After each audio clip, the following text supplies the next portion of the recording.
Hello students, अब हम करने जा रहे हैं आपकी 4 चैप्टर की लास्ट एक्सरसाइज। एडजॉइंट निकालना है। एक तो आपको एक निकालना है इन्वर्स।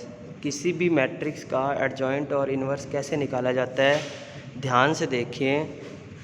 ठीक है, अगर आपको ये एक मैट्रिक्स दी हुई है, क्या दी हुई है? मैट्रिक्स दी हुई है।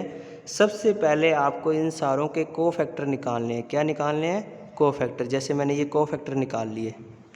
A11 का आ गया A11, A12 का आ गया A12। ठीक है, कोफैक्टर निकालने आपको सिखाए हुए हैं। अगर मैं इस मैट्रिक्स का ट्रांसपोज कर दूं, ट्रांसपोज का मतलब है रो को कॉलम में चेंज कर दूं, यानी इसको मैं चेंज कर दूं ऐसे, इसको चेंज कर दूं ऐसे, इसको चेंज कर दूं ऐसे, तो ये बन जाता है एडजॉइंट ऑफ ए। बिल्कुल इजी सा है। सारे मैट्रिक्स के सारे एलिमेंट का कोफैक्टर निकालने के बाद उसको ऐसे लिखेंगे और उसके बाद इसका कर देंगे ट्रांसपोज। उसको बोलते हैं एडजॉइंट ए। क्या बोलते हैं उसको? Adjoint A. जैसे 2 × 2 का कैसे निकालते हैं? ये तो है 3 × 3 का। 2 × 2 का कैसे निकालेंगे? पहले कोफैक्टर निकाल लोगे आप। इसका कोफैक्टर क्या होएगा? 4। नेगेटिव सीधा ही लगा देना, इसमें माइनर निकालने की जरूरत नहीं है आपको। इसका कोफैक्टर क्या होएगा? 3 का 1। 3 के सामने वाला होएगा, बट -1 होएगा क्योंकि ये 1 2 है। और 1 का क्या होएगा? 3। 3 का -3 होएगा क्योंकि 2 1 है। और इसका क्या होएगा? 4 के सामने वाला 2, क्योंकि 2 2 है तो वैसे का वैसा आ जाएगा। तो ये मैंने निकाल लिए कोफैक्टर। निकाल लिए कोफैक्टर। क्या निकालें बताओ? कोफैक्टर निकाल लिए मैंने। पहले निकाला 4, फिर निकाला -1, फिर निकाला -3, फिर निकाला 2।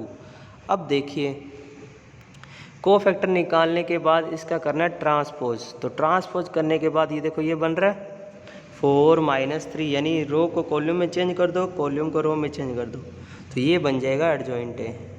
ठीक है, तो ये आप ध्यान रखिए। और इसका इजी तरीका क्या है? 2 × 2 का इजी तरीका बहुत ये है भी, इस डायगोनल को तो इंटरचेंज कर दो और इस डायगोनल के साइन चेंज कर दो। इस डायगोनल के इंटरचेंज कर दो, इस डायगोनल के साइन चेंज कर दो, तो सीधा अपने निकाल सकते हैं। जैसे अब देखो, मैं इस डायगोनल को इंटरचेंज कर रहा हूँ 4 2, और इन दोनों के साइन चेंज कर रहा हूँ -3 -1। तो ये वाला इजी तरीका है, देखो। ठीक है, तो आप सीधा भी निकाल सकते हो, फॉर्मूला लगा के भी निकाल सकते हो, आपकी मर्जी है। अब देखो आगे, A × एडजॉइंट ए या एडजॉइंट A × A, ये होता है A का डिटर्मिनेंट। ठीक है, ये कैसे आया ध्यान से देखिए। जैसे A ये है और एडजॉइंट A मैं निकाल चुका हूँ। ठीक है, बताया था कोफैक्टर अगर रो को कॉलम में चेंज कर दो, जैसे A11 इधर होती है, फिर A12 होती है, फिर A13 होती है। इसको मैंने चेंज करके कॉलम में लिख दिया।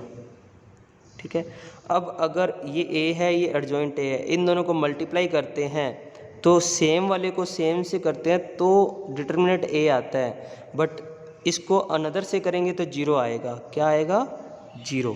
तो ये ध्यान रखिए, ये बाकी 0 आएंगे, ये सिर्फ डायगोनल बनेगा A, क्योंकि डायगोनल में बन रहा है। ये देखो, इसको अगर इससे करेंगे तो 0 आएगा। क्यों? क्योंकि एलिमेंट को अगर अनदर कोफैक्टर से मल्टीप्लाई करते हैं तो 0 आता है, अगर उसी को उसी से करते हैं तो डेल आता है। क्या आता है? Del A। तो ये आ जाएगा। अब इसमें से A कॉमन आ गया, इसमें से ये A कॉमन आ जाएगा पूरा, तो A × एडजॉइंट A क्या बन गया? A, और इसको लिखते हैं I। तो ये प्रूफ हो गया। ठीक है, अब एक डेफिनेशन आपको ये याद रखनी है, अगर किसी स्क्वायर मैट्रिक्स को सिंगुलर तभी बोलेंगे अगर उसका डिटर्मिनेंट 0 आएगा। क्या आएगा? 0। जैसे देखो 8 1 जा 8, -4 2 जा 8, तो ये 0 आ रहा है डिटर्मिनेंट, इसलिए इसको सिंगुलर मैट्रिक्स बोलते हैं। क्या बोलते हैं? सिंगुलर मैट्रिक्स बोलते हैं। अगर नॉन 0 आएगा तो नॉन सिंगुलर बोला जाएगा। ठीक है, इजी सा है बिल्कुल। और ये कर ही चुके अपने, ये भी आपको याद रखना है ये क्वेश्चन, ये वाला। एडजॉइंट A का मोड जो होता है वो A² होता है। कैसे आया देखो, ये अपने A एडजॉइंट A निकाल चुके थे, तो देखो शुरू में निकाला था A डॉट एडजॉइंट A, क्या होता है बताओ? ए का क्यूब होता है। अगर मैं दोनों तरफ मैग्नीट्यूड निकालूं तो ए का मोड अलग अलग हो जाएगा, ये एडजॉइंट ए का mod is equal to A mod का क्यूब, तो ये एक कट हो जाएगा इससे, तो एडजॉइंट ए आ गया ए के मोड का स्क्वायर। ठीक है, तो ये आप ध्यान रखिएगा। और इसमें और सबसे इम्पोर्टेंट फॉर्मूला किसी का इन्वर्स निकालने के लिए उसका फॉर्मूला होता है एडजॉइंट ए अपॉन ए का मैग्नीट्यूड, यानी ए का डिटर्मिनेंट। तो ये इन्वर्स निकालने का फॉर्मूला होता है। ठीक है, अब जैसे ये क्वेश्चन है, ए दिया हुआ है, ये आपको प्रूफ करके दिखाना है जो अभी ऊपर प्रॉपर्टी प्रूफ की थी, और ए इन्वर्स भी निकालो। तो सबसे पहले आपको डिटर्मिनेंट निकालना पड़ेगा, क्योंकि अगर ए का मोड अगर 0 आ गया तो ये देखो नीचे 0 आ जाएगा और ये फिर पॉसिबल ही नहीं होगा। तो पहले आपको डिटर्मिनेंट निकालना पड़ेगा। तो सोल्व कीजिए, 1 को छोड़ा, 4 4 जा 16, -3 3 जा 9, फिर -3 को छोड़ा, ये छोड़ दो, ये छोड़ दो, 4 1 जा 4, -3 1 जा 3, फिर 3 को छोड़ा, ये छोड़ दो, ये छोड़ दो, 3 1 जा 3, -4 1 जा 4। जब इसको सोल्व करेंगे तो आ रहा है 1, तो ये नॉट इक्वल 0 है, मतलब अपने इसका वैल्यू निकाल सकते हैं।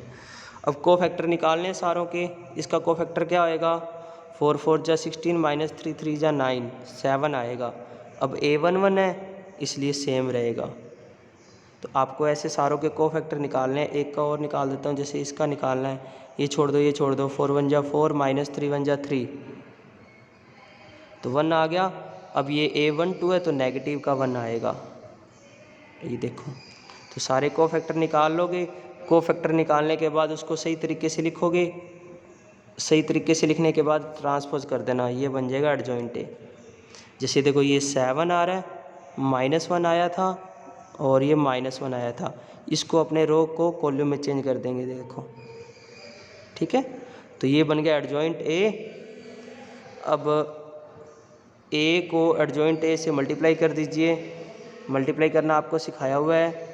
तो ये देखो 1 0 0 ये बन गया, और 1 कॉमन ले लेंगे, या कॉमन नहीं भी लोगे तो ए का डिटर्मिनेंट इनटू आई लिख सकते हैं। ठीक है, अब इन्वर्स निकालने का फॉर्मूला मैंने बताया था, एडजॉइंट ए अपॉन क्या होता है? ए का डिटर्मिनेंट, तो ये इसका आंसर आ जाएगा। तो आप ऐसे ये एग्जांपल करके देखिए सारे, और उसके बाद ये एक्सरसाइज है, बिल्कुल ईजी है, आप खुद ट्राई कीजिएगा।